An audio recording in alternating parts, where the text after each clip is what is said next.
Well, hello, everybody. Welcome in. Glad you're here. Welcome to our first Friday webinar this summer. I'm Kelsey. If we haven't met before, great to meet you. As you're logging in here to Zoom, I'm going to put a little icebreaker question in the chat for you, just as a little kind of get to know you question. And my question for you is introduce yourself in the chat if you'd like, however you'd like to do that, and tell us a recent highlight from your life. So we'll take the first 5 minutes just to come in and get settled. I'll talk about renaming yourselves in just a moment here. But a good way to get to know each other would just be to hear a little bit about you. Maybe tell us where you are, if you'd like to share what you teach, where you teach, things like that, and a recent highlight from your life. And I'll go first on camera. My name's Kelsey Derringer. I'm one of the co-founders here at CodeJoy and going to be one of your on-screen presenters today. And a recent highlight from my life is I've been getting really into learning about plants and foraging food. And I ate my first service berry 2 nights ago. They're also called June berries or Saskatoon berries. And they feel like a blueberry, but they taste like an apple. And you will have to fight the birds for them. And it was really good. So that's been a recent highlight from me. But I'd love to hear from you guys. What are some recent highlights from you guys?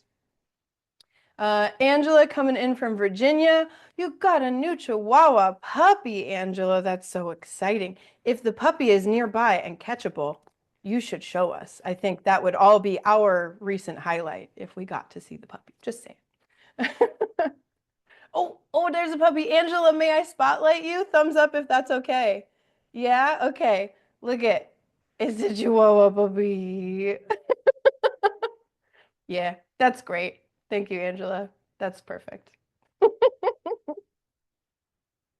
So much love. So much love. That's a great start. That's a really great start to the summer. Amanda Jean, you've got a microphone on you too, Amanda Jean. Your nephews are coming. Tell me about your nephews. Yeah, my nephews Finn and Cooper, they're like 3 and 5 approximately, are coming to visit Pittsburgh, all the way from North Jersey. And today they Is that microphone on? It should be. Yeah, can you hear? Go ahead and say some more things. Yes. Yeah, there we go. Okay, great. Today, they've already had a change of plans because they were going to go to the zoo. And it turns out the zoo is closed all day today because they have a special event tonight. So they're at the Children's Museum instead of the zoo, like usual backup plan. Let's think of something else when you have kids. You all know exactly how that goes. That's great. Well, I'm going to read out some more highlights in just a moment here. But as you're getting settled, we're also going to ask you to rename yourself on today's webinar. And renaming today is especially important because we're going to be doing some breakout rooms, and it will really help us get you in the right breakout room if we know which course you're taking. So up here at the top of my screen, you'll see we have a little naming convention. It's a little different from what we've done in the past. We're going to have you start with the course that you're taking. So I have the different courses over here. So if you're part of I Heart Robots, you'll put IHR. If you're part of Coding Carnival, that's the microbit one, you'll put CC. If you're part of Coding for Good, that's the one with the Forward Education Kit, you'll put CFG. Playful AI, PAI.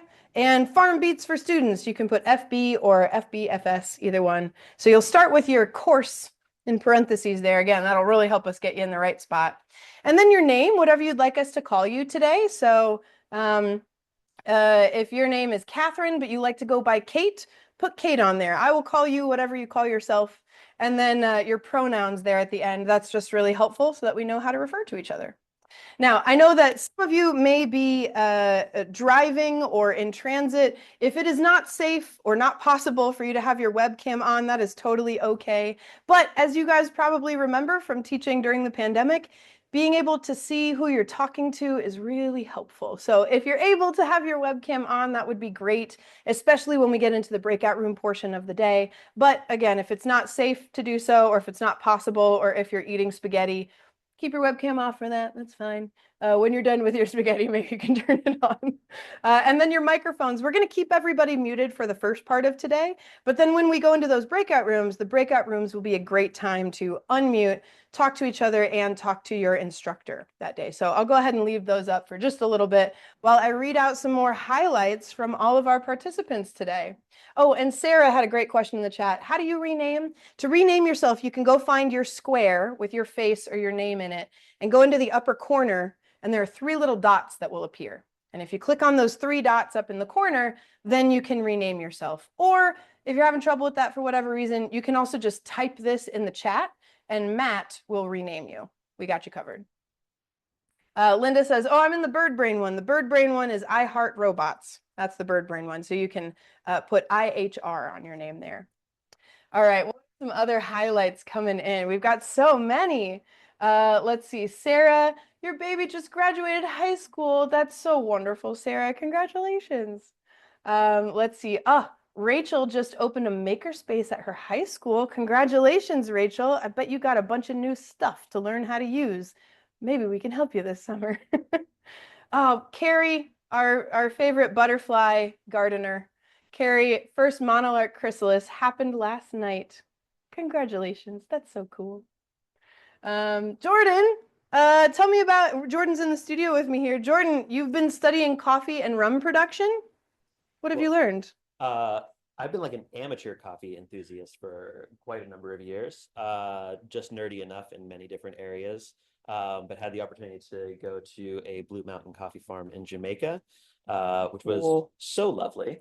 Had some coffee outside there, and then went and visited a couple rum distilleries. So drinks are my game. Drinks are your thing. One of many bags. Drinks, music, tattoos, and AI. So many, yes. Yeah. Yeah. Good summary. That's Jordan for you. That's You'll my get vibe. to know him in a breakout room, but drinks, coffee, tattoos, and AI. Let's talk about Perfect. it, you know? Stop in.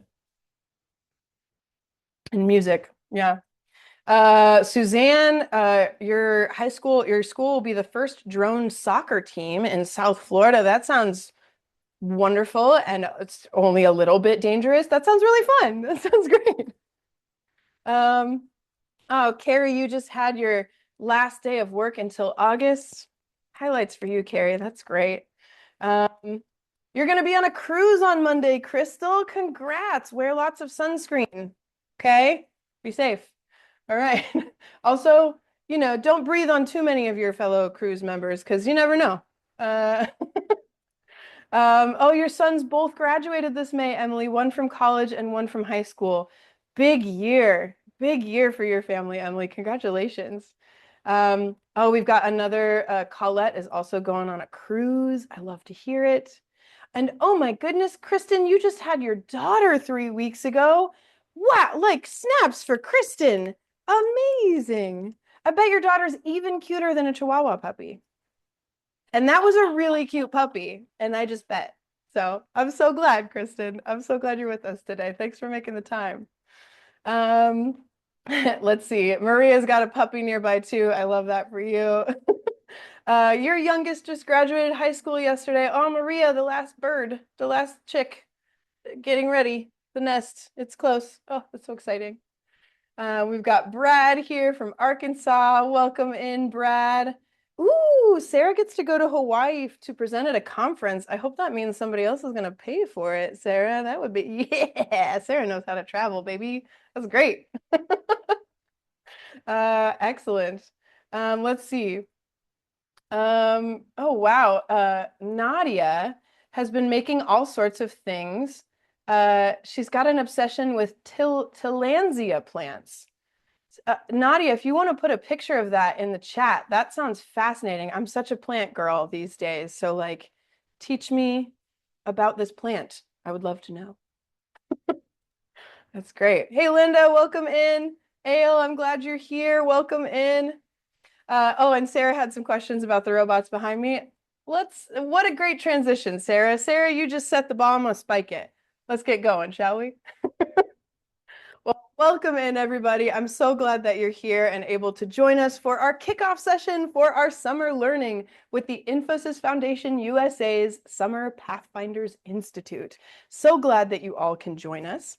As you may have guessed by the bunch of different letters that people are putting in front of their names, we are teaching a bunch of different courses this summer. We're teaching 5 different courses throughout the summer. Some are starting as early as next week. Some don't start until mid-July, but all of the people from all of the different courses are invited to these Friday webinars. Now, right now, we have about 40-some people with us on Zoom. We have over 350 people registered for all of our different courses. So this one, we've got a really good showing of 40-some people. Those who can't be here live may be watching this recording right now, which is great. If you have to miss any of the upcoming Friday webinars, we're recording them because I hope you're camping. I hope you're on a cruise at some point, you know what I mean? So we're recording these for you, so we got you covered. Really glad that you guys could be with us today. To kick it off with a couple of introductions for who you're going to hear from today and who you're going to learn from throughout the summer. So I'm Kelsey Derringer. I'm teaching the iHeart Robots course in June and the Farm Beats for Students course in July. But I want to invite up another one of your teachers that you'll have this summer. This is Amanda Jean Strode. Yeah, hi everybody. My name is Amanda Jean. I'm the Director of Learning here at CodeJoy, and I'm teaching Coding for Good, which is our microbit course, and our forward education course, and Coding Carnival, which is our microbit course. So Coding Carnival is happening in 2 weeks? Yes, very close by. And then Coding for Good happens in July. Yep, that'll be the last one. Yes. And Jordan? Hey everyone, Dr. Jordan Morozak. I lead our AI initiatives here at CodeJoy. I'm teaching Playful AI in July. So be on the lookout for some updates on that. We're going to have so much fun digging into that. Going to be very playful. So much play. Yeah. So much play. So much AI. And there's one other person. Hey, Matt, do you want to unstrap really quick and just come on screen and say hi? Sure. Yeah. He's all strapped in the tech booth. He's wired in. That's what it is. But Matt Chilbert, who you won't see very much this summer, but you'll see him right now. Matt Chilbert. Hi, everybody. I'm the one dropping a whole bunch of links in the chat there. So I'm here to support you guys in the chat throughout the day and have fun with you. All right, bye. Thanks. All right, I'll take that one back, and then you guys can disperse that way. Great, thanks. Cool. I'll have them back up in a little bit. You won't see much of Matt at all this summer. He is actually helping to build out some new initiatives, new studios that we're building here at CodeJoy from our studios. And when I say studios, by the way, this is what I mean. We are coming to you today from an actual television studio. We're based in Pittsburgh, Pennsylvania, but there are lights and cameras and sets and casts and costumes, I suppose. But this is our actual studio that we're teaching from. And one of the things that Matt is creating this summer is he's making a brand new studio in the room next door. So you won't see much of Matt this summer, but you will see some of our fabulous tech support people.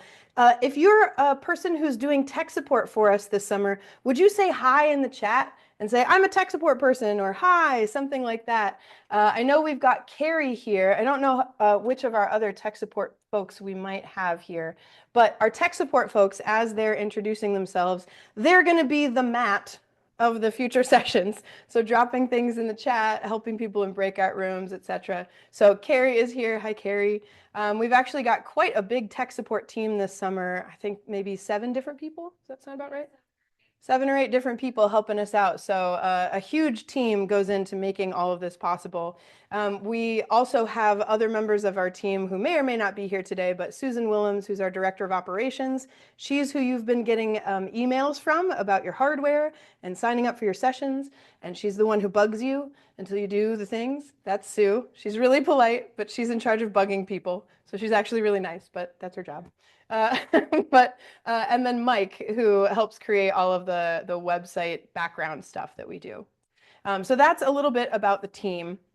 As I mentioned, you may want to rename yourself for today. I'll put this back up here in just a moment. Renaming yourself with our little naming convention for putting your course first and then whatever name you want to be called, and then your pronouns. Matt will bug you about this in the chat as well. We're going to be talking today about many, many things, one of which is what these Friday playgrounds are. So as I mentioned previously, we've got 5 different courses that we're teaching. We're working with 5 different companies to make that happen. But these Friday playgrounds are for everybody, all the people from all 5 of those different courses. And the structure of these playgrounds, we have them scheduled from noon Eastern time to 3 o'clock Eastern time. But only 90 minutes of these playgrounds is actually like content, is us sharing things with you. Beyond those 90 minutes, the second 90 minutes is office hours. So every week, if you have a question about something from your course, if you need some tech support, you can't get something to work, or you're struggling to understand something, or you want to do a little planning together, oh, that thing that we learned this week gave me a great idea. Can you help me plan that out into my school year? That second 90 minutes is office hours. So every week on Friday from 1:30 to 3 o'clock Eastern time, that's office hours, and we'll always have at least one of the instructors there, and all of us are pretty well read up on each other's stuff, so we can all help you out. Oh, those look so cool, Nadia. Thanks for sharing those pictures in the chat. I love that. But what are we going to do in these playgrounds? This first one is very informational. We're going to share a lot of the information that you might be curious about, like when does my hardware arrive? How do I navigate through Hub? We're going to be covering that.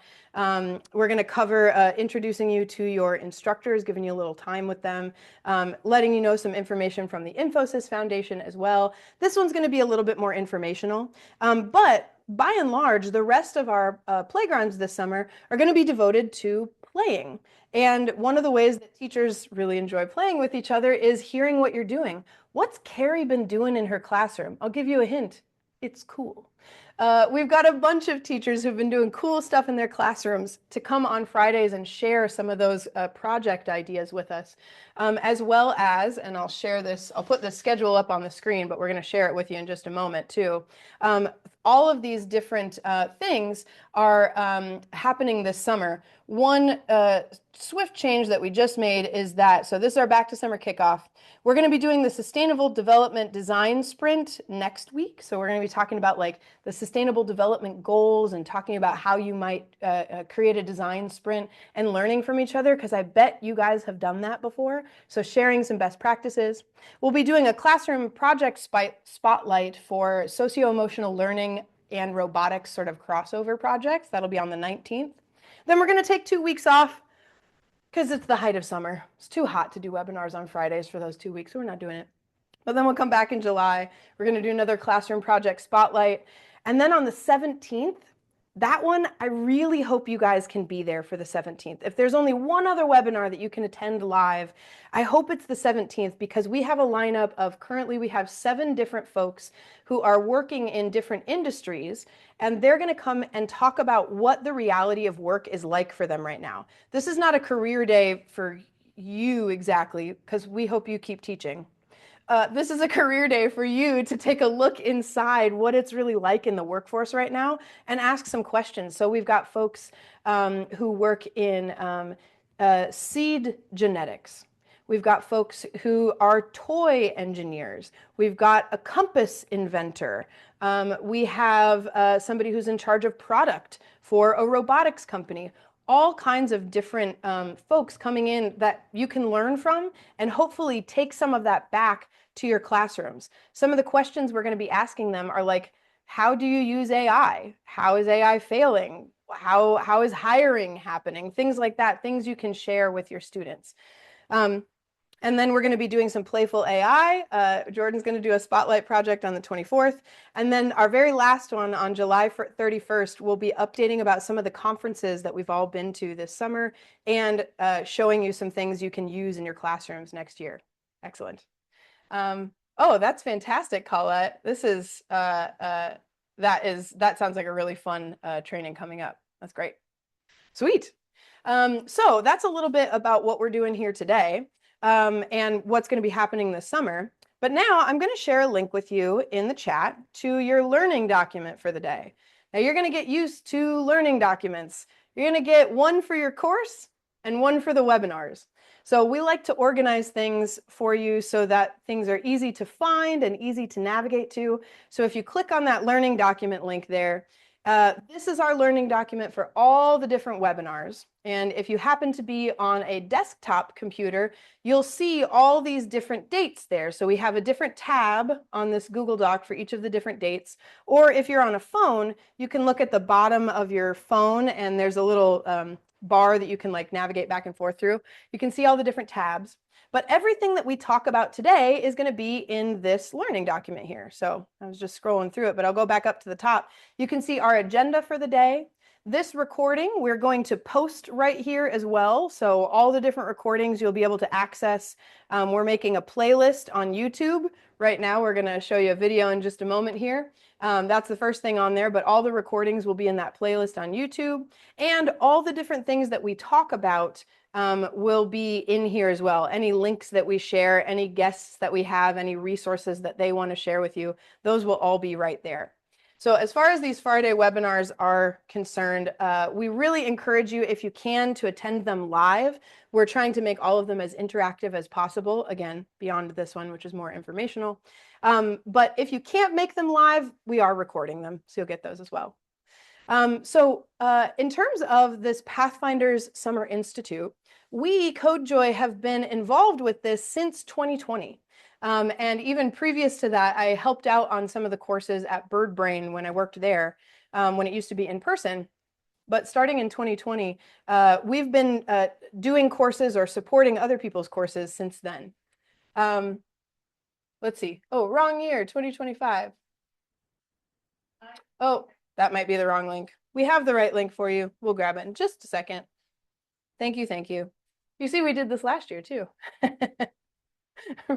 Wrong year and days. Yeah, you're right. We should get you the right one. We'll grab that link in just a moment. I will. Yeah. Amanda Jean's got you covered.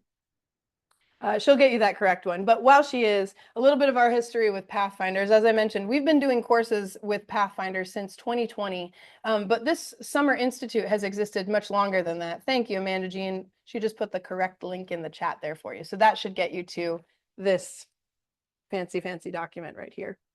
But in every year that we've been part of it, we have gotten the great pleasure of working with the executive director of the Infosys Foundation USA, Kate Maloney. And every year she records a welcome video for us to show to all of our participants. So we wanted to show you this quick, it's about 3 minutes long video from Kate Maloney, the executive director of the Infosys Foundation USA. Hello, everyone. My name is Kate Maloney, and I am the proud executive director of Infosys Foundation USA. To some of you, I know I'm a familiar face, but to those of you for whom this is your first experience with the Infosys Foundation USA, I want to extend a warm welcome. You are a part of the 2026 Pathfinders Summer Institute, and we're thrilled that you leaned in and registered for this amazing experience.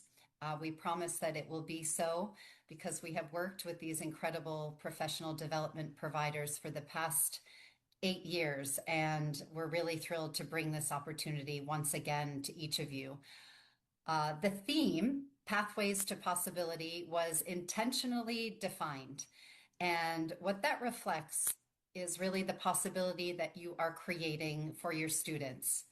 You are teaching in an era where AI is exploding, and students and their families and others are nervous about what that means and excited about the potential that it offers. What we hope you leave with is the inspiration, a network of new friends, content that you can bring back to the classroom, and also some language around having the opportunity to open possibilities for your students, to have them dream really big, and to know that they have the exposure to technical content, as well as a reminder that in the midst of all of this technology, they are still human beings, and we need to remember the ethics and the inspiration and the creativity of humanity behind all of the learnings that you will share. So we hope you really roll up your sleeves, take full advantage of the 40 hours of instruction that this opportunity provides. And like I said, also, even though you're virtual, take a moment to develop relationships with the other educators who have equally made time for this experience this summer. Get to know one another and remember that you are now part of a ever-growing alumni network of educators who've participated in the Pathfinder Summer Institute. I have an incredible team. This program led by Amrita Nayak on our foundation for the past going on 11 years, as well as James and Deepti and Beth and some of you who are taking the course from Leandra McGriff. She is new to our team and the first time really that we are offering our own professional development course. So a fun summer all around, but we remain here to support you through the experience. And we also love when you share your enthusiasm or your takeaways on social media. We have a wide eye open to that, and we'll be standing by to amplify and hope that the inspiration ripples out to other educators, and we all support one another in this AI era. So onward we go. Enjoy, and thanks for being with us.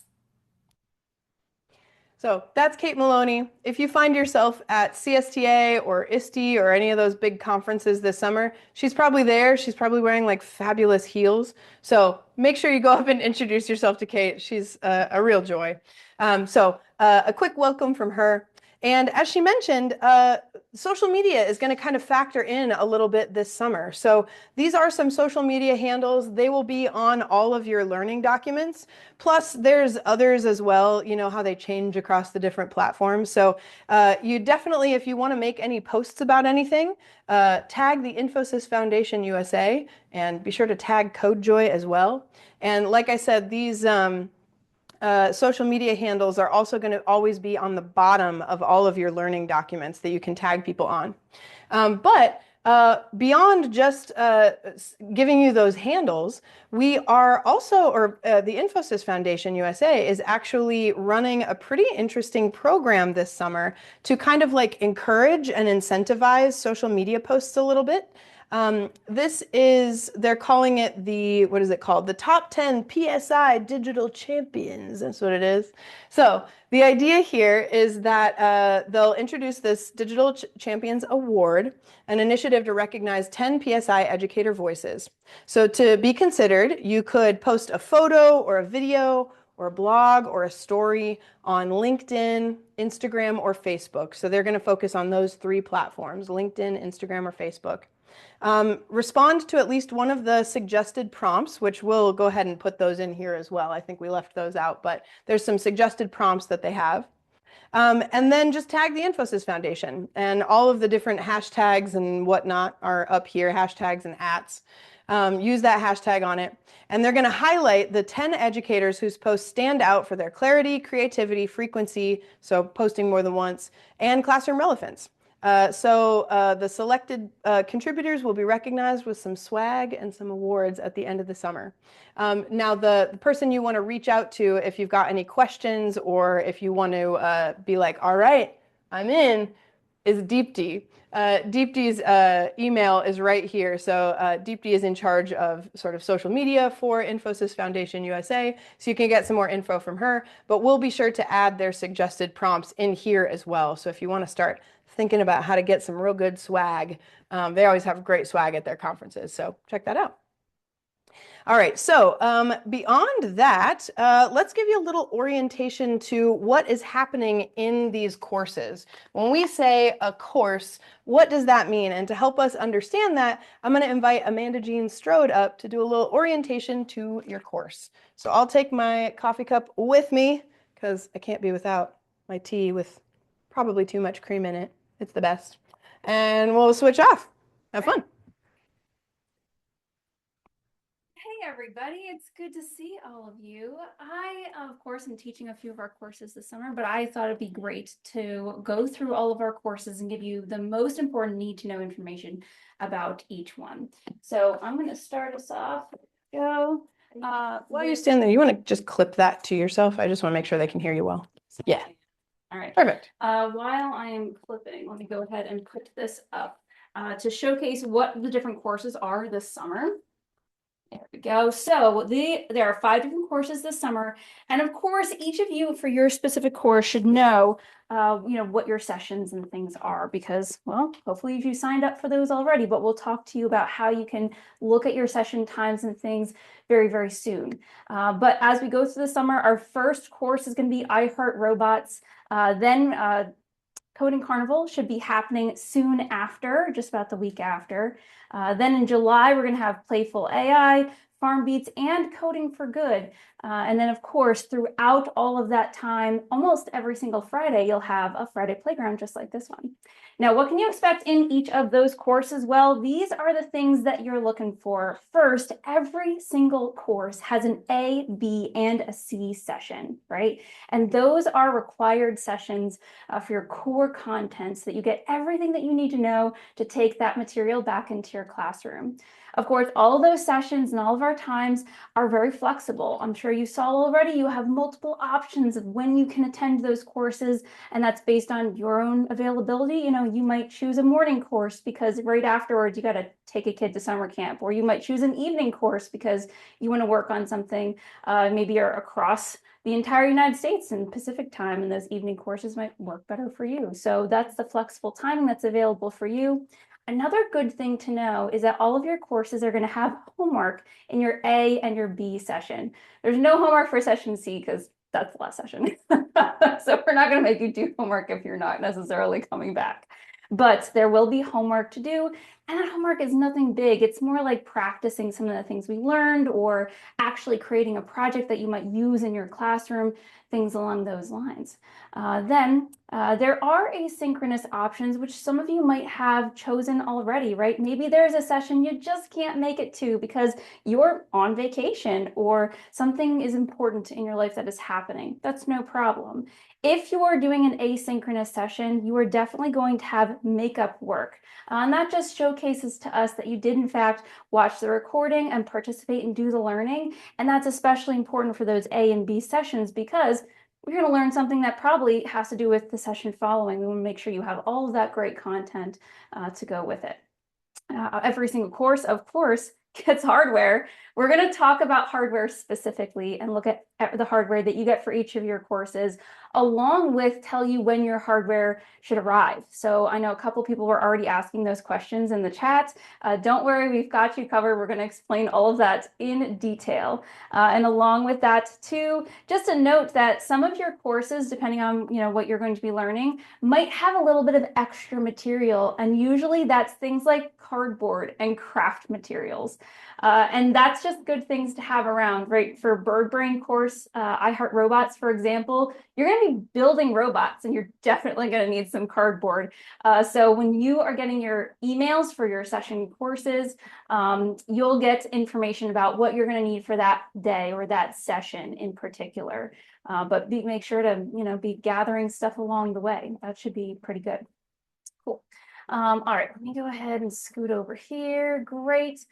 All right, so along with that information about your courses, just some other reminders for you that, of course, our Friday sessions, you have this in your learning document all the way at the very bottom. There's Friday sessions that go, every Friday, most of them all throughout the summer. And this material is bonus material, right? This is all information that is maybe somewhat related to your course, maybe related to a course that's not yours.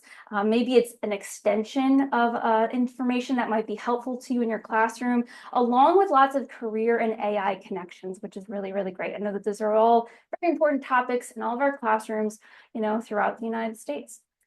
Just to give us that information too, one more time, you've got your Friday playgrounds will always have that 90 minutes in the beginning of content.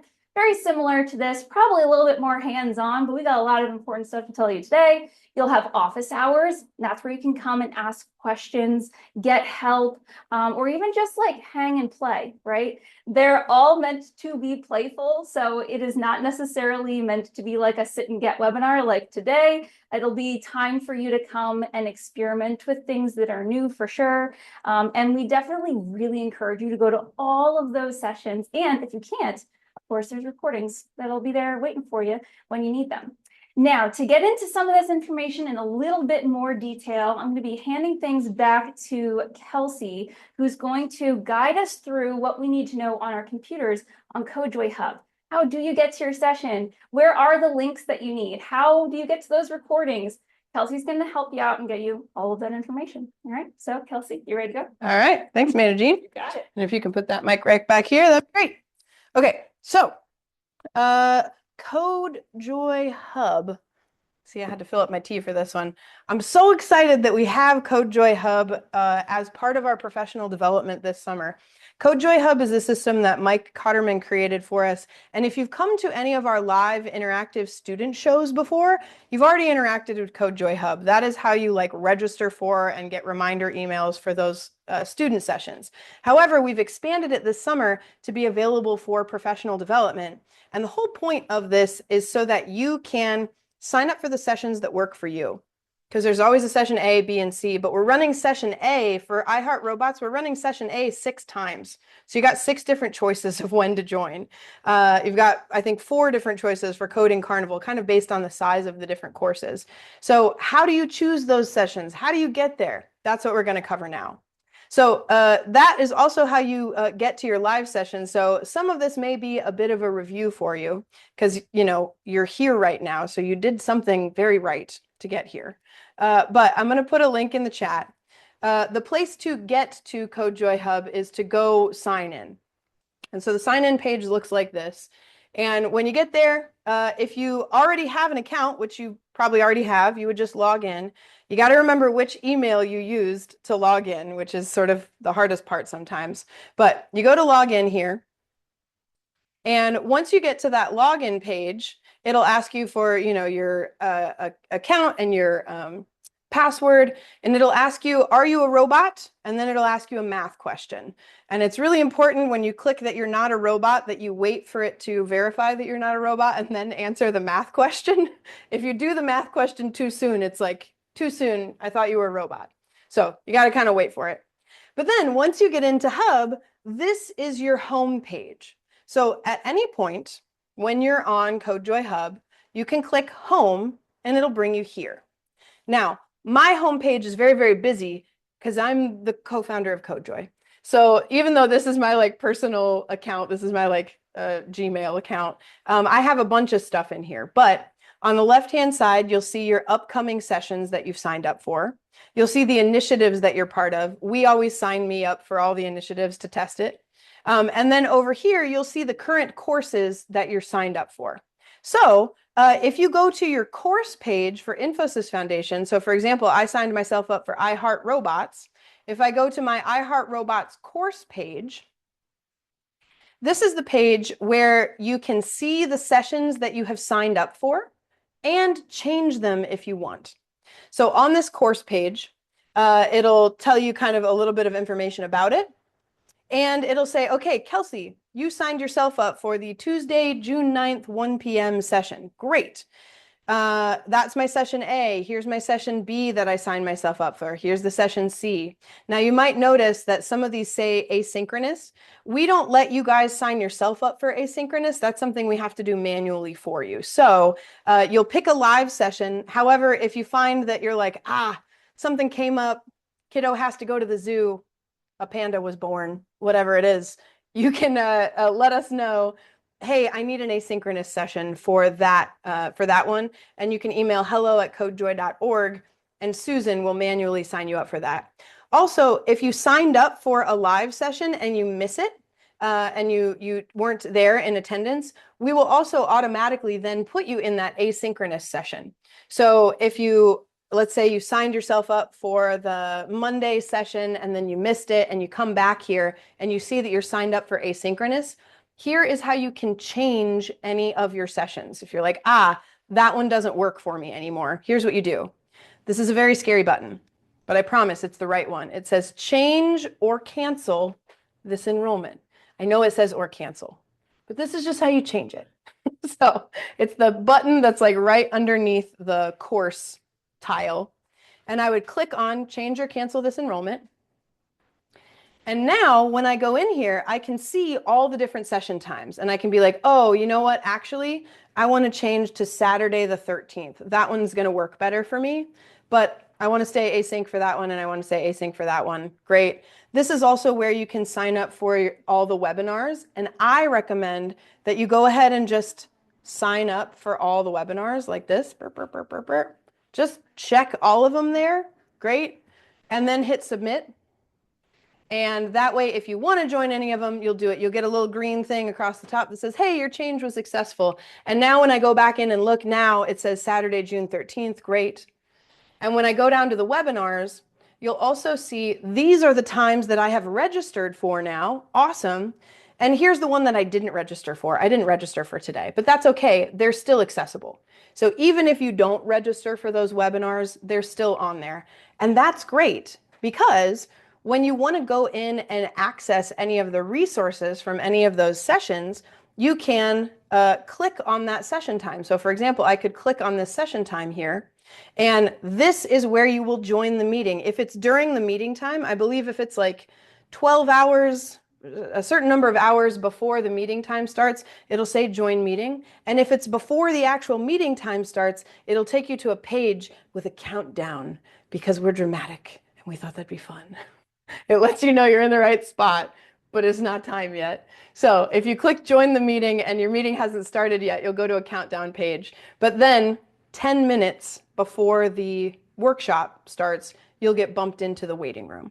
So this is also how you join your live session. And this is really important because this is also how we take attendance. The reason we don't just send you the Zoom link is because through Hub, this automates our attendance. This is how we know, oh, you signed up for that Monday, but you didn't make it.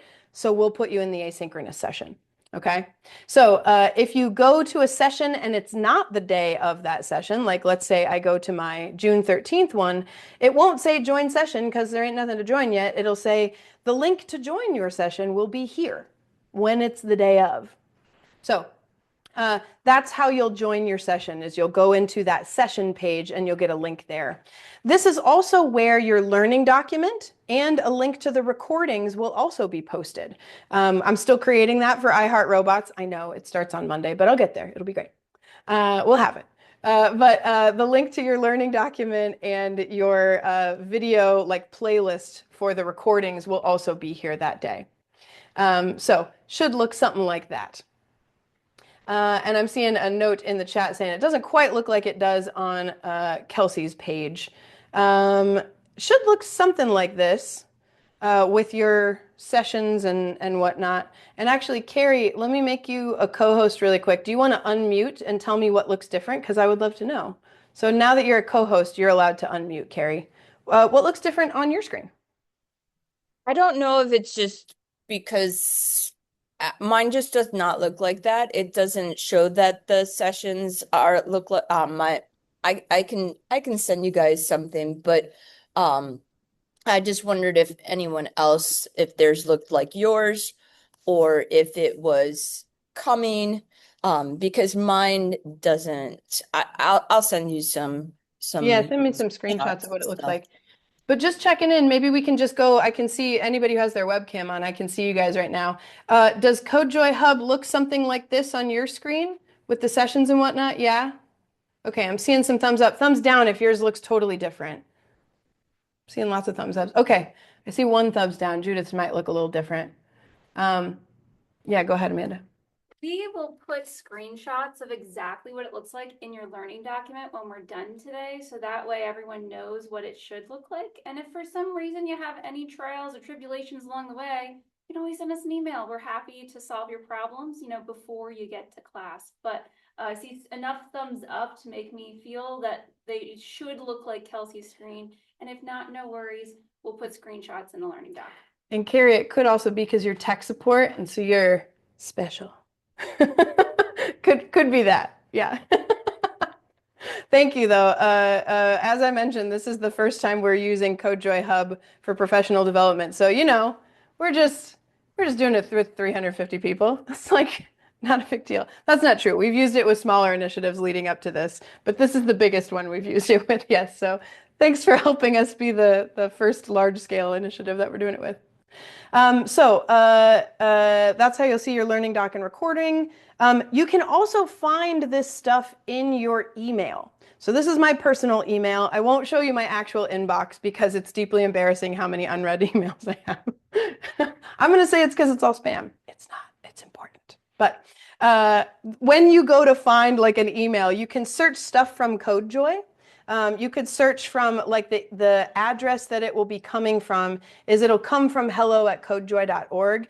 If you're not seeing things in your email at any point, check your spam. Because we send things out to 350 people at a time sometimes, it might end up in your spam folder, so you may want to check there. I see Einol says, can you repeat one more time how to get that asynchronous option? Yes. If you're in CodeJoy Hub and you want to sign up for one of the async options, you need to email hello@codejoy.org and say, for my session B, I'm going to need the async option. We can't allow you guys to do that yourselves, but we can do that for you. So if you need it, we got you covered. Yep. But you can go to your email and search any of these things. And so then in those emails, it'll give you links to all of that stuff as well, so that you can get to your course. Okay, great. So that was our CodeJoy Hub orientation. Pause for questions. I'm going to drink my tea. And here, I'll put some waiting music on for like 30 seconds. Pause for questions about CodeJoy Hub. Type them out. We gotcha. It's good wait music, right? Our friend Bryce, he writes all our music for us. He's very cool. Ooh, this was a good one from Stephanie. Stephanie said, are the Friday playgrounds required? Stephanie, no. They're highly encouraged. They are not required for you to attend live because you got a whole life and stuff. But we encourage you to attend them live when you can. If you can't attend them live, though, we'll just ask you to catch that recording. Now, between you, me, and the tree, we can't tell if you watched the recording or not. It'd be cool if you did. Don't tell anybody that we can't see. But we're all grown-ups here. So we highly encourage you to attend the ones live that you can, and we'll put the recordings up there for you on that. But they're strongly encouraged, and there's recordings if you have to miss it, because you should have a summer. Yeah. Oh, fantastic. Thanks, Nadia. Yay. Yeah, the sessions A, B, and C, the reason there's makeup work for that is because those are required and you do have to do them. And so if you miss that one, you do have to submit makeup work. One other note that I'll say on that is that the structure of these courses has changed for us as providers a little bit this year. And just because I know as Nadia is, a lot of you guys have been with us for a while. It used to be that we were compensated for just getting folks to sign up for our course. This year, we only get compensated in any way if you guys finish your course. That means you have to do session A and B and C. And if you miss it, you have to submit the makeup work. And if you don't do A, B, and C, the suggestion was that we have you guys pay $750 for not completing the course. Now, we asked and we got permission. I don't want to make you guys pay $750 for a course you didn't take. So instead, the option is to just pay for the hardware or send the hardware back to us. So those are the two sort of options. I would love to give you guys free hardware because I know you'll use it, right? But for us as a business, it is really important to us that you finish your course so that you can keep your hardware for free.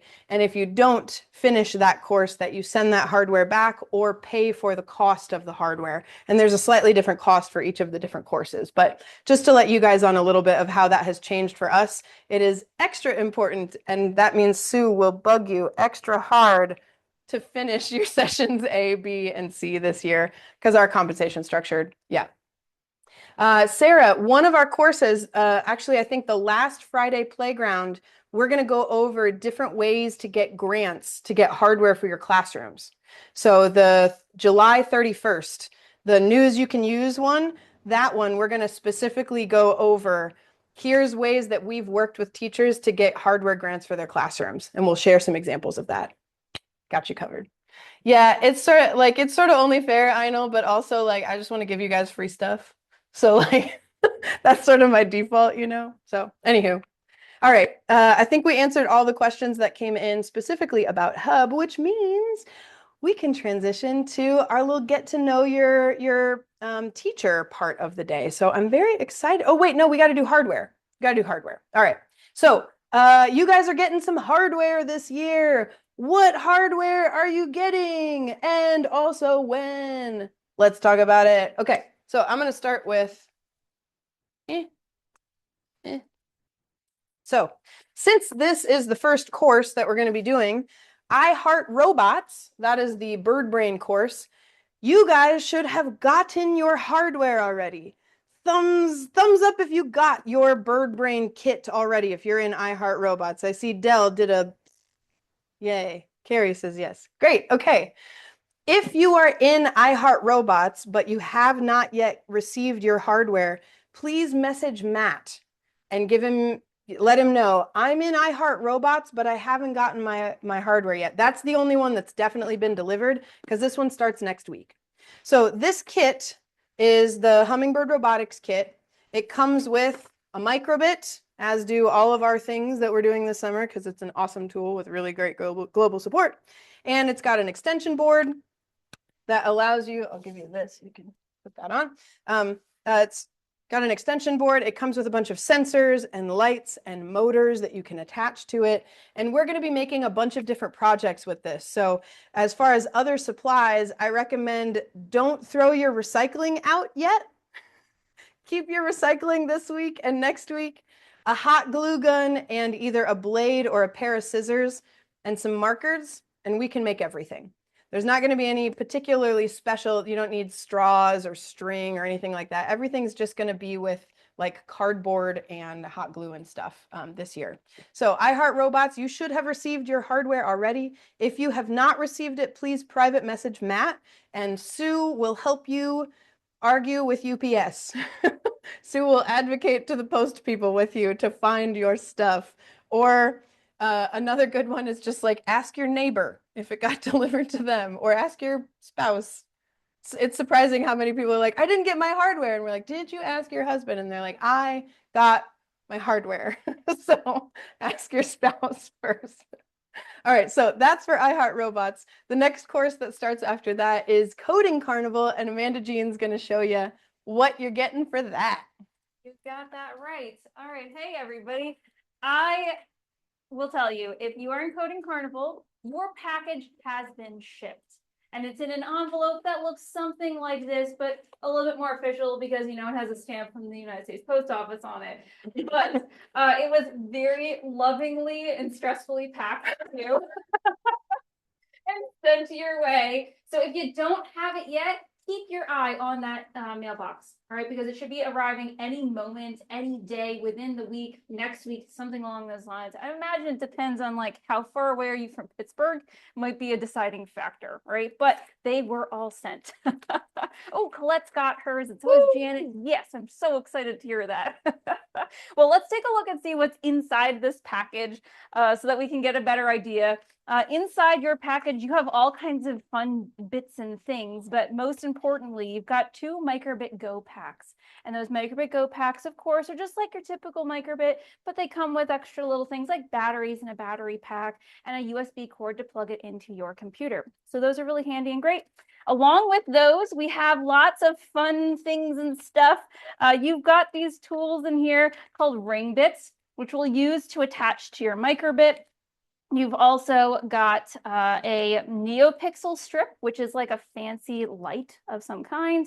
You've got 2 micro servos and then a couple extra bits and bobs, some cords or cables that go with your servos to extend them, as well as batteries, just 2 extra batteries because you needed 6 and you only get 4 inside of your packages here. So there's 2 extra and a screwdriver, which you're going to need to attach your microbit to your ring bits. Now, do you need to do anything special before the course starts? No, not at all, right? All you need to do is bring your microbits with you. And in session A, we'll be doing all of the basic stuff that you need so that we can explain all the extra supplies that you might need for sessions B and session C. All right, so nothing big to worry about there, but I am really excited about this course. One of the things that teachers ask me all the time is like, how do I get like a hummingbird kit, but kind of like cheaper? And that's sort of what this is designed around, right? How can you build with the microbit itself with a couple of extra add-ins? And that's what this course is designed to do, along with all of the insider info and tidbits that you need to know in order to make that work, right? Bird Brain Technologies kit comes with a lot of learning resources, and these don't. So we're making a lot of those resources for you to be really successful, right? Well, next up, there is another course with more microbit stuff attached. I believe I'm handing it off to Kelsey. All right, here she comes again. She's back. Aha. I've finished my tea, guys, so we're in the home stretch. That's what's happening. That's how you know. My cup is empty. Okay. Woo. Let's talk about Farm Beats. So in July, Playful AI and Farm Beats for Students start the same day, July 7th. And the Farm Beats for Students one, this is an agriculture course. So this is microbits in agriculture. So in this kit, now we are, I don't have everything in here because some of it still hasn't gotten to us yet because some of it's brand spanking new. But the main feature is there will be a microbit in there with all the stuff that goes with it, like the battery pack and the batteries and the cord and whatnot, and a soil moisture sensor because we're going to do soil stuff. So you'll have a microbit and a soil moisture sensor. In addition, there's going to be another like breakout board, kind of like the Hummingbird or the Ring Bit that you're going to get from Amanda Jean. This one's a special one from Pitsco, who makes the Farm Beats for Students kit.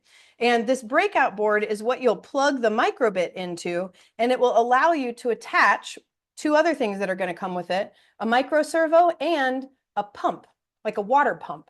So as far as extra supplies that would be useful to have, soil. Do you have soil? Put some in a cup. Put some in a bag. Grab some soil. And specifically, dry soil. So if you live in Arizona, you can grab some that morning. If you live in Pennsylvania, you may want to start drying it now.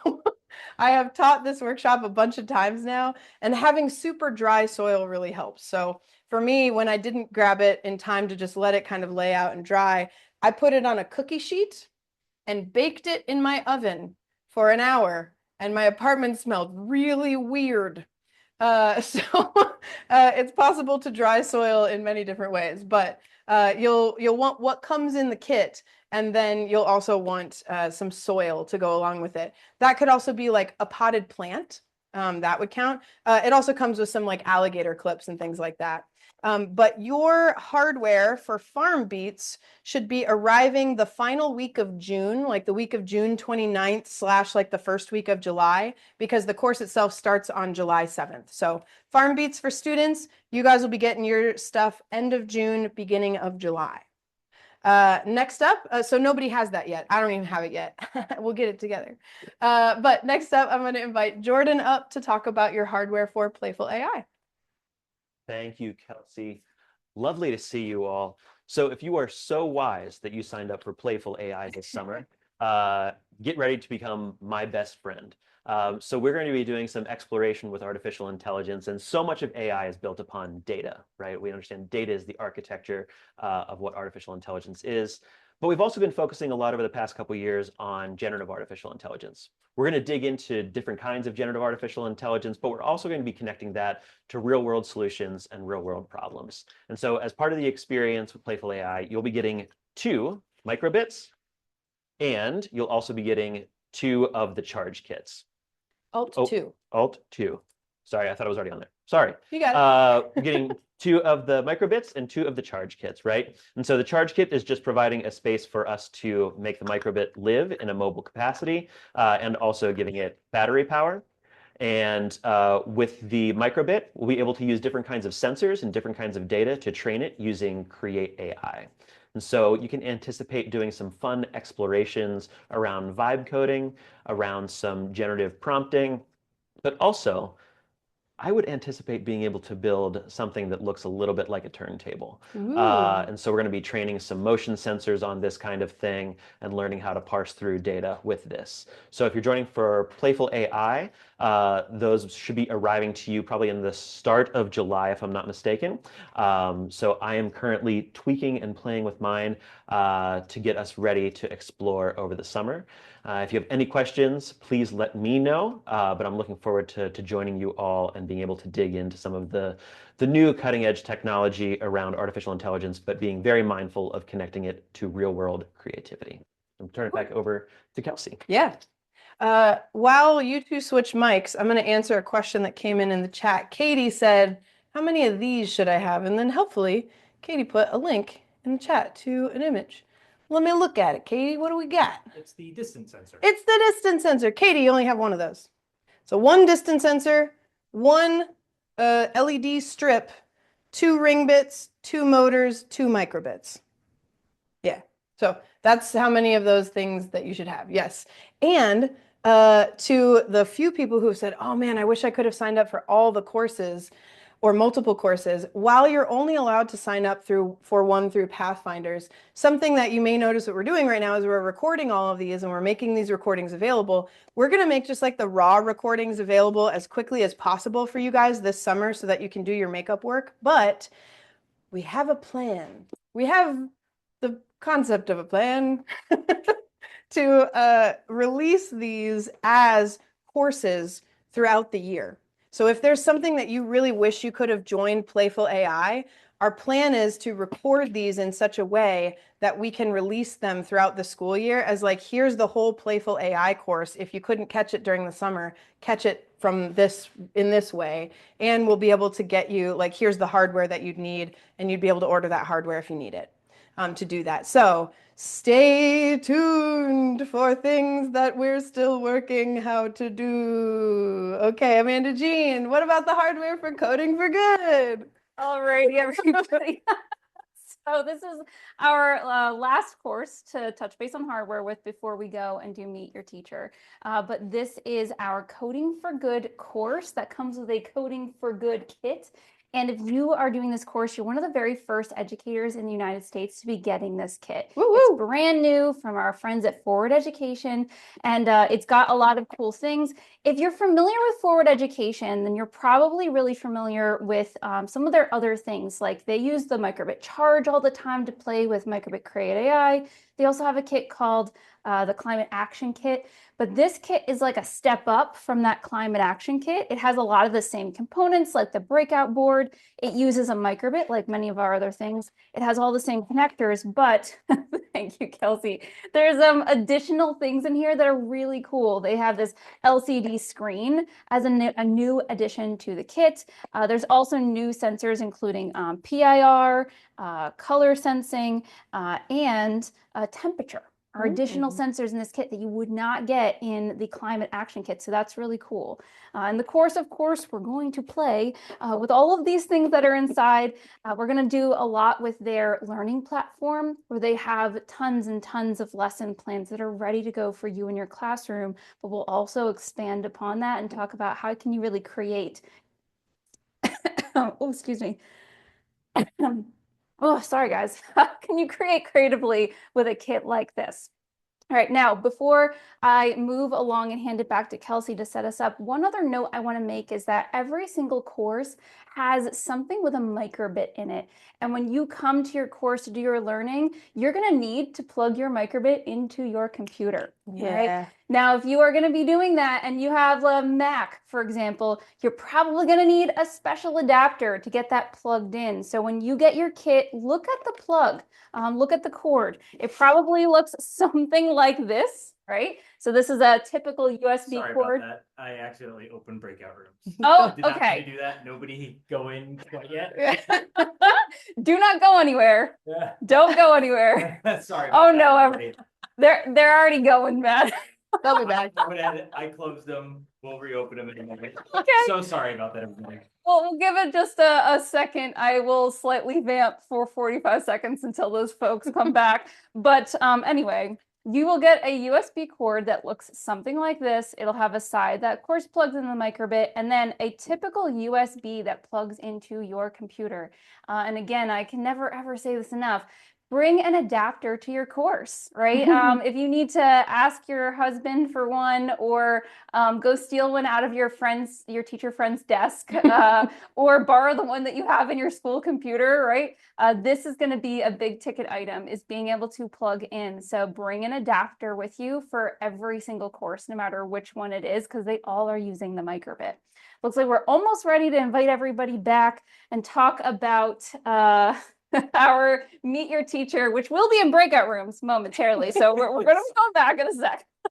But let me hand it back to Kelsey. And then, Kelsey, you maybe can give Sweet. those people that reminder one more time. Yeah. And we had a couple questions that came in the chat about the timeline for when these things will arrive. So just to reiterate, for the Coding for Good kit, that one should arrive the week of July 13th.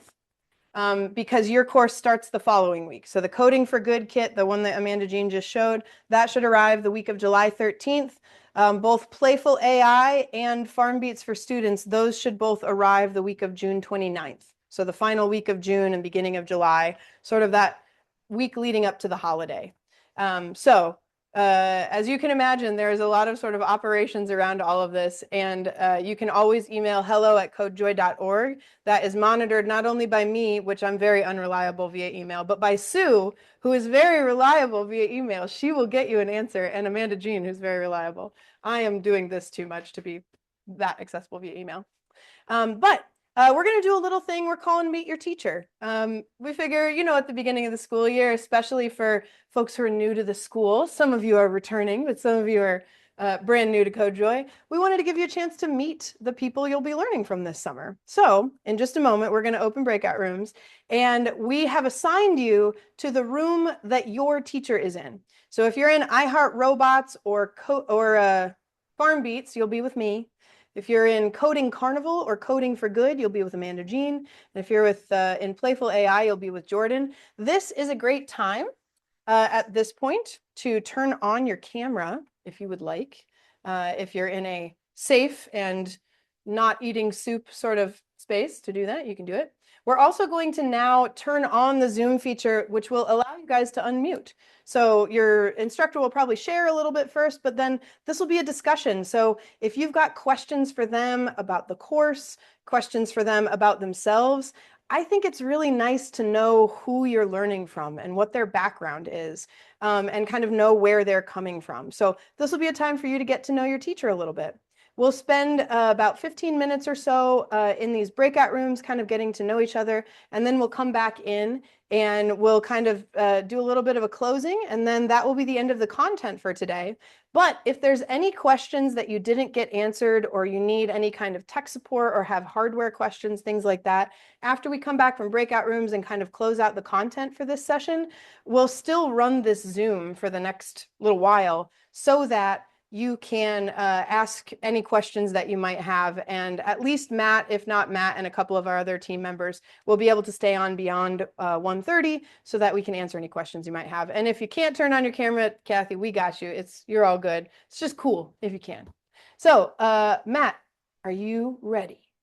I am. Matt's ready. All right, Matt, let us know. Are we opening breakout rooms? Opening breakout rooms in 3, 2, 1. Great.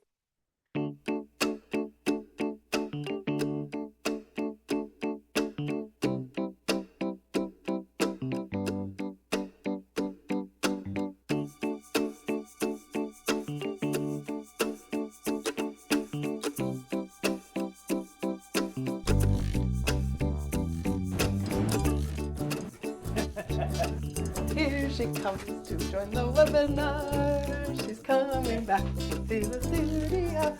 She is making her way back into the room.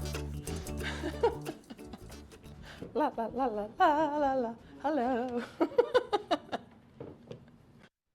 All right. Welcome back, everybody. I took my breakout room from the office across the hall. I was letting folks know that we were lucky enough to move out of Matt's garage, where we started this whole thing from in 2024. So It's so lovely to not be in the garage anymore.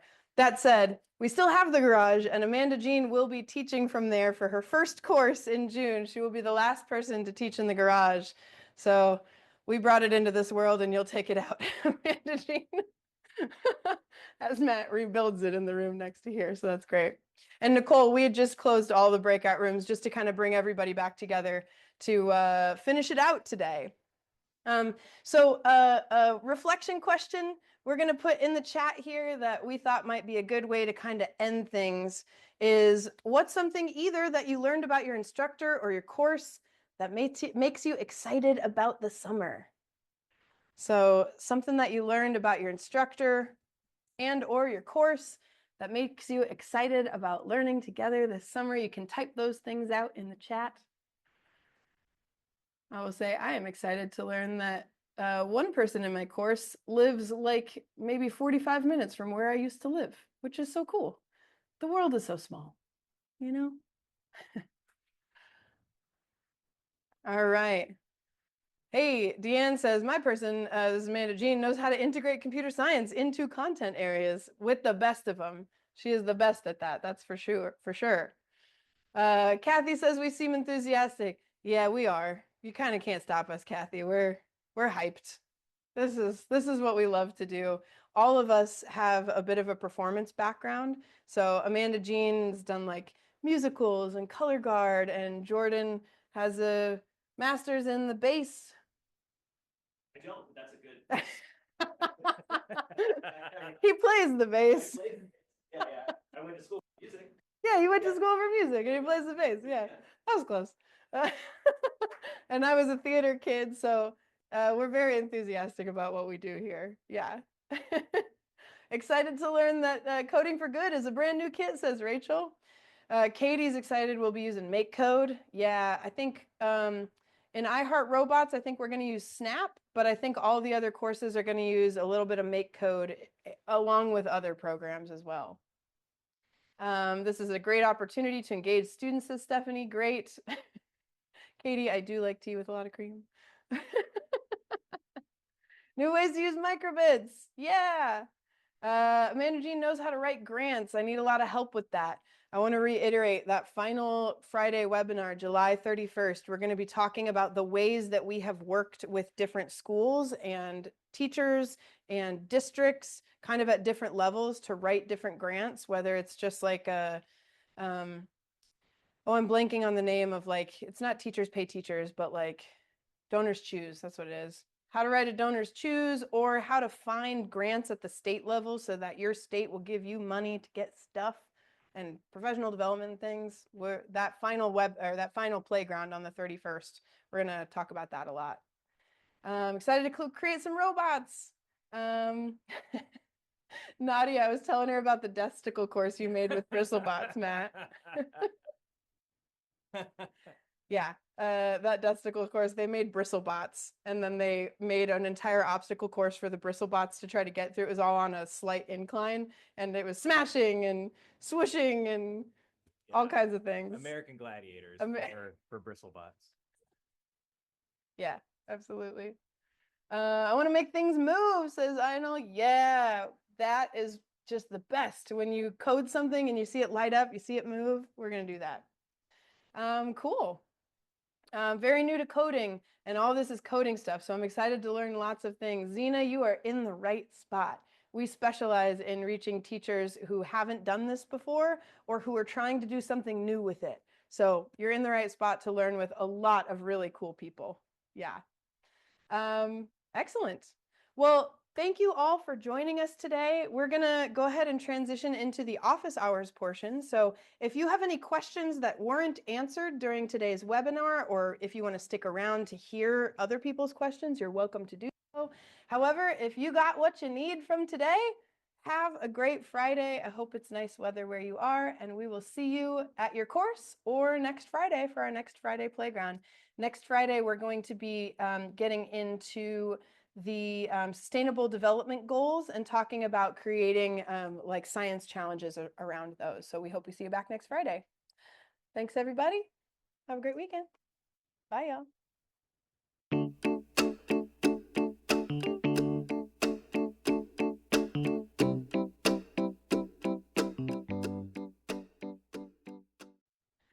Ronald, no worries. We did record today's webinar, or not webinar, but playground. So anything you missed from today, we've got you covered. You can always catch the recording. And everything that we talked about is also in this learning document as well. Julie, same, yeah. We're starting them at noon Eastern time, so you'll know for the future. But everything that we covered today is in this learning document here, which I'll also just give you a quick orientation to. So the learning document, this orientation here, we've got, when you go to this learning document, we've got all these different tabs on the side for all the different dates. So if you click on today's date, you'll find what we covered. The recording will be posted here as of probably about Monday. We'll get that recording in there. It's just got a remux is what it's called, and it takes a little bit. So we may be able to get that done today, but definitely by Monday. So the recording will be there. We went over how to share things on social media. We went over some information about the different courses, how they're structured. We went over how to access CodeJoy Hub and all the different things that you can find in there. And we also went over the different hardware you're going to be receiving for the different courses and when you can expect that hardware to arrive.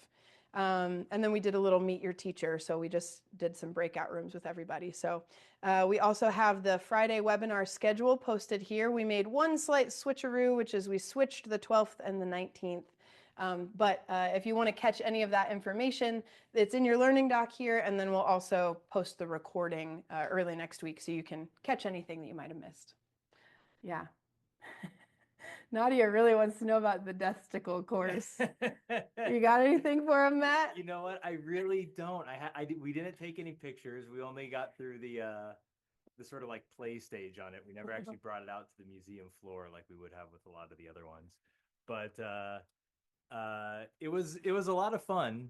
The idea was that there was actually like dozens and dozens of little bristlebots, and the course, which was on like a slight incline, so they'd always sort of travel in one direction, was nearly impossible. Right? There was like They all died. hammers coming down and like catapults flinging them away, and axes sort of swinging back and forth. And so the only way to really make it through was just sheer luck. And it just sort of made it fun to have these adorable little bristlebot characters just getting sort of flung about the room. That's one of my favorite things about how Matt designs things is he's like, what would be the funnest experience? Like, what would make this fun? And sometimes it's the name or the theme or the design. And that one I feel like just had both of those things going for it. It's like, it's like two googly eyes on a toothbrush head with a vibration motor. Like, how can you get any cuter than that? And then, like, how can we kill them? Like, there's something fun about that. Yeah. Del, you had some questions about rotation versus position servos. I've got some of those here. Ask away. What's up?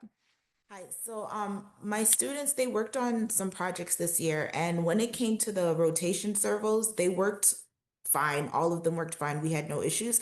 But with the position servos, some students it would work for them, and some students it wouldn't work for them. And I would go through all the troubleshooting steps to try to figure out why it wasn't working. I would check their code, and the code would be fine, but it just wouldn't work. And I could tell it was on because I could feel like the motor inside of it moving, but it would not actually move. Yeah. Okay. I have a suggestion. So we want to talk about the position servo code and why that might have been not doing what you wanted it to do. I have a visual, and then I have a suggestion in the code. So this is probably review for you, but most of the time when a position servo isn't doing what somebody wanted, I would say 90% of the time it's a power problem. But if you felt it and you saw that it had power, then it's not a power problem. So instead, it's to do with how those position servo motors work. So rotation servo motors, you put a number in there and it'll go, right? Positive numbers go counterclockwise, negative numbers go clockwise, and you just put a number in there and it'll go. But the way that the position servos work is that they go to different angles, right? And the angles that they go to are static. So if you tell it to go to 90 degrees, it'll go to 90 degrees. But if you tell it to go to 90 degrees again, it won't move. So if you want to get it to move, you've got to put different angles in there and you've got to give it enough time. Now, it sounds like this is review, but I would say that if I was looking at, I'm going to go to make code here and just like start a new project and add the hummingbird blocks real quick.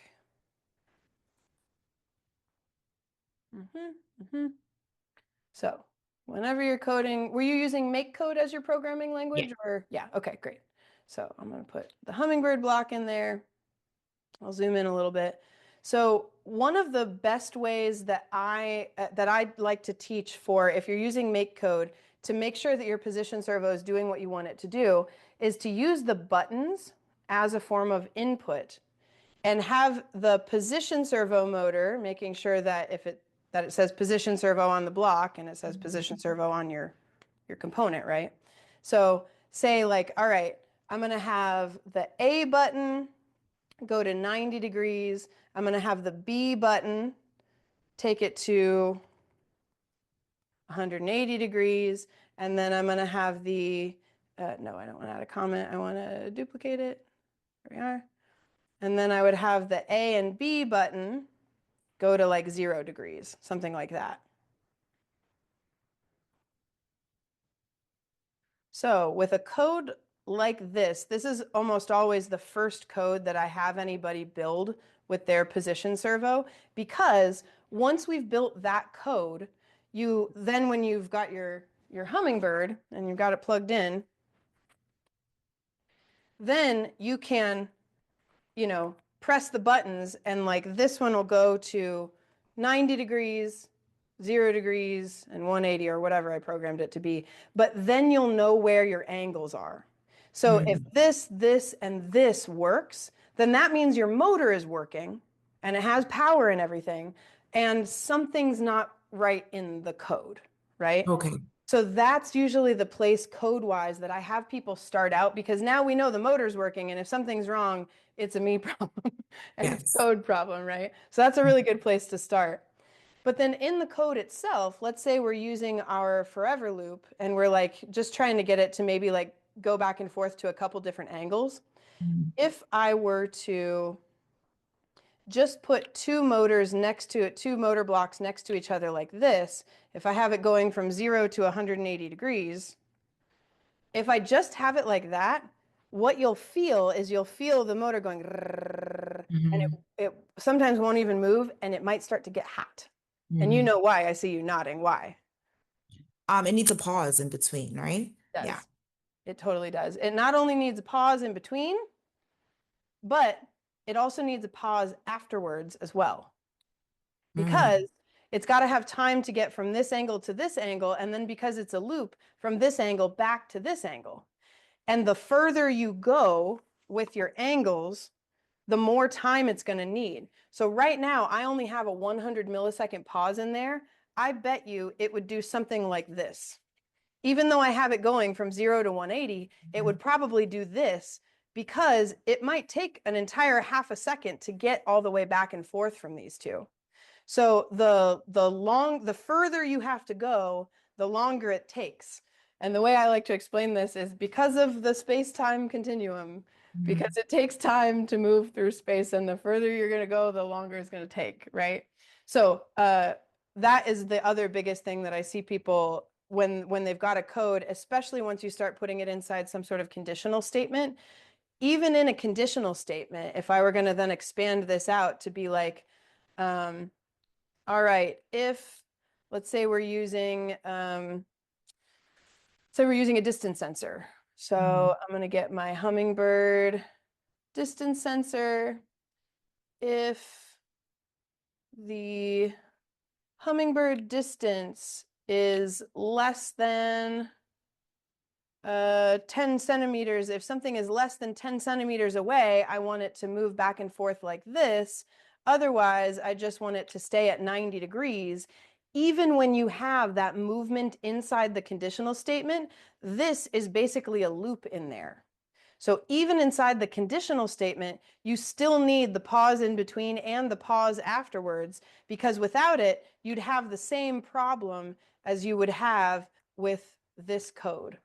And when I'm Okay. teaching it, I will almost always have either other people build this code or I will build this code, but I will just say the motor is standing there and it's going or like every 10th of a second. It'll just do this and it won't move. And I'll say, what do you think's wrong with it? And I'll have them help me troubleshoot. And the problem is I'm missing that second pause block. You'll get that same problem even when you build it into this conditional statement, because what's happening up here is basically another loop, right? So you need both those pause blocks in both scenarios. Now, I haven't seen your students' code, so maybe they've got all that right. But those are two of the biggest tips that I have is first, just check your angles with the buttons to make sure it's working. And if that's not working, then you've got a different problem. It's not a code problem. It's that it's plugged in backwards, or it doesn't have enough power, or right, or it's in the wrong port or something. But if that's working, then the next thing that we try is, okay, can you just get it to move back and forth? If we can just get it to move back and forth, then that part of the code's working. But if that's not working, okay, then it's not doing that part. But if that part's working, then build it into your more kind of complex thing. So those are sort of the steps that I check along the way, if that's helpful. Thank you so much. That was so helpful. I'm definitely going to run through those steps you just gave. Thank you. Yeah, absolutely. And you're in iHeart Robots, so we're going to do them again next week. You're good at practice. Sounds good. Thank you. Cool. Thanks, Del. Sweet. Let me check in on the chat here.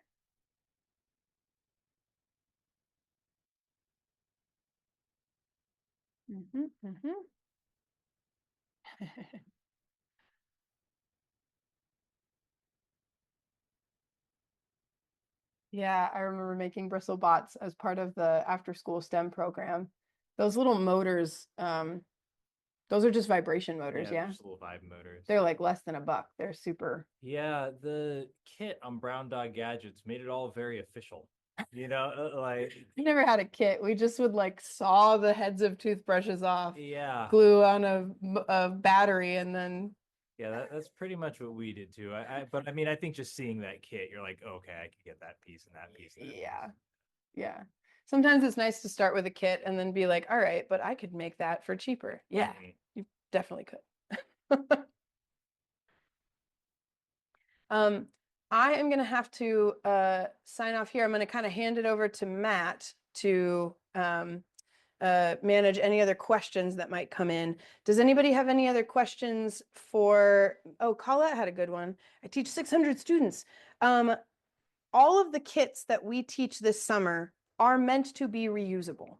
So I often recommend, depending on the kit, either 2, maybe 3, maybe 4 kids on a kit, right? So if it's a hummingbird project where you're going to be making a larger project with multiple lights, multiple motors, and a lot of decoration involved in it, if there's a lot of making involved in it, then having 4 kids in a group is great because there's enough to keep everybody busy. If you're making something super simple that's only got 1 motor, I still recommend 2 kids per kit, because programming with a friend is great because there's somebody that they can lean over to and be like, what did Miss Willis just say? Oh, that's where it's with. So somebody they can talk to before they bug you, right? But some of the kits I would maybe stop at 2 kids per kit, depending on, it's like how much making is going to be involved in it. But once you build a project with it, like this owl here, the hummingbird is built into this owl. So we can't use that hummingbird for anything else while it's built into this project. But if we decided that Sir Hootington's time on this earth was done, we could take the hummingbird out and use it for something else. So the pieces and parts are reusable over and over. Even if you hot glue them into other stuff, the hummingbird parts at least are meant so that if I hot glue this motor onto something, I can peel the hot glue off and use it over and over again.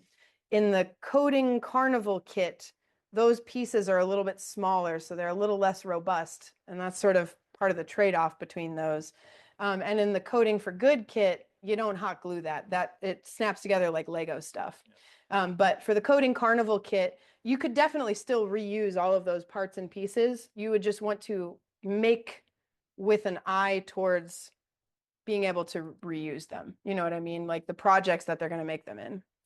And So Matt has yeah, them to add too. and if I may, I think the projects that are being designed for Coding Carnival are really simple. Yeah. So these are things that kids should be able to do in a class period.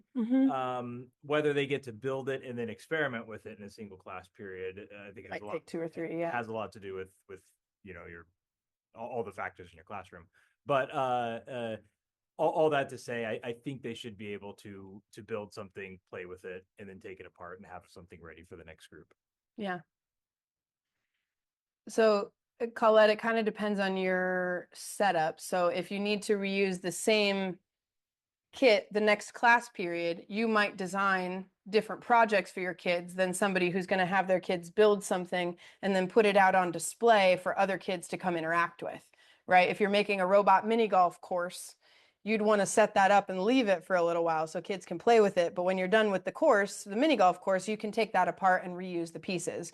Versus if you're trying to do something that only needs to live for 30 minutes and then take it apart and reuse the pieces. That's something that I'm sure Amanda Jean's going to talk through in her course, is like kind of the practicalities around planning those things. And I'm with you, Del. Having kids take apart their projects is like, in the arms of the robots. It's very sad.